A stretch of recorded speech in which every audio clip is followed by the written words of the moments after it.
Արվատեր Դավիթ Դավթյանի հայրիկն է։ Ես իրան ահավոր շնորհակալ եմ, ահավոր, որովհետև այսքան համբերատար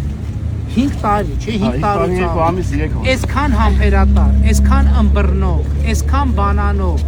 ոչ մի անգամ քանի անգամ հանդիպած կլինենք։ Ոչ մի անգամ, իհարկե մյուսներից չեմ բանանում դժգոհում ամենայն հարգանքով, բայց մի անգամ այս մարդը ընդհանրապես մի հարցատվեր նախադասություն ու սենց համբերություն ես չեմ կարա, ես լնեի իր տեղը անկեղծ ասեմ, չէի կարա տենց լնեի ու ես ուզում եմ շնորհակալություն հայտնեմ, Աստված ողորմած էր, ամեն ինչ լավ է։ Ոչ մեկ չէր հավատում, մենք իրար հետ հավատում էինք եւ գիտենք, որ մեր համբերությունը Դուք ինձ ասիք, որդու ես կբերեմ, շնորհակալ եմ, բոլորի շնորհակալ եմ։ Ինչ խնդիր կա, հա, կբանք կա։